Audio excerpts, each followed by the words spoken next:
Mohammad Yunus Bangladeshi Nobel পুরস্কার জয়ী ব্যাংকার ও অর্থনীতিবিদ। তিনি চট্টগ্রাম বিশ্ববিদ্যালয়ের অর্থনীতি বিভাগের একজন শিক্ষক ছিলেন। তিনি ক্ষুদ্র ঋণ নামক অর্থনৈতিক ব্যবস্থার জনক হিসাবে সমৃদ্ধ। অধ্যাপক ইউনুস গ্রামীণ ব্যাংকের প্রতিষ্ঠাতা। মোহাম্মদ ইউনুস এবং তার প্রতিষ্ঠিত গ্রামীণ ব্যাংক যৌথভাবে 2006 সালে নোবেল শান্তি পুরস্কার লাভ করে। তিনি প্রথম বাংলাদেশি হিসাবে এই পুরস্কার লাভ করেন। ডক্টর ইউনুস বিশ্বখ্যাত পুরস্কার সহ আরও জাতীয় ও আন্তর্জাতিক পুরস্কার লাভ করেছেন। মোহাম্মদ ইউনুস 1940 সালের 28 জুন ব্রিটিশ ভারতের বাংলা প্রেসিডেন্সির বর্তমানে হাটবাজারে কাপ্তাই সড়কের বাথুয়া গ্রামে একটি বাঙালি মুসলিম পরিবারে জন্মগ্রহণ করেন।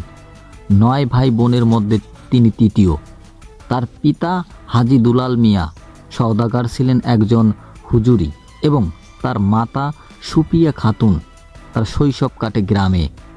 1944 সালে তার পরিবার চট্টগ্রাম শহরে চলে আসে এবং তিনি তার গ্রামের স্কুল থেকে লামাবাজার প্রাথমিক বিদ্যালয়ে পড়াশোনা চালিয়ে যায়।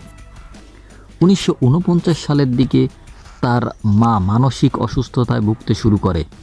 পরবর্তীতে তিনি চট্টগ্রাম কলেজিয়েট স্কুল থেকে মেট্রিকুলাম যে পরীক্ষা উত্তীর্ণ হন এবং পূর্ব পাকিস্তানের 39,000 ছাত্রের মধ্যে 16তম স্থান অধিকার করেন। বিদ্যালয় জীবনে তিনি একজন সক্রিয় বয় স্মার্ট ছিলেন এবং 1952 সালে পশ্চিম পাকিস্তান ও ভারত এবং 1955 সালে কানাডায় তিনি অংশগ্রহণ করে জাম্বিয়াতে। পরে যখন ইউনুস চট্টগ্রাম কলেজে পড়াশোনা করছিলেন তখন তিনি সাংস্কৃতিক কর্মকাণ্ডে সক্রিয় হন এবং নাটকের জন্য পুরস্কার জেতেন। 1957 সালে তিনি ঢাকা বিশ্ববিদ্যালয়ের অর্থনীতি বিভাগে ভর্তি হন এবং 1960 সালে বিএ এবং 1961 সালে এমএ সম্পূর্ণ করেন। স্নাতক শেষ করার পর তিনি নজরুল ইসলাম এবং রেহমান এর অর্থনৈতিক গবেষণা সহকারী হিসাবে অর্থনীতিতে ব্যুরোতে যোগ দেন। পরবর্তীতে তিনি 1961 সালের চট্টগ্রাম কলেজে অর্থনীতির প্রভাষক হিসাবে নিয়োগ পান।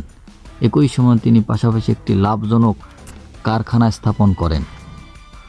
1965 সালে তিনি মার্কিন যুক্তরাষ্ট্রে পড়াশোনার জন্য স্কলারশিপ নিয়ে চলে যায় মার্কিন যুক্তরাষ্ট্রে। 1971 সালের তিনি গ্র্যাজুয়েট প্রোগ্রাম শেষ করে ঢাকায় চলে আসেন।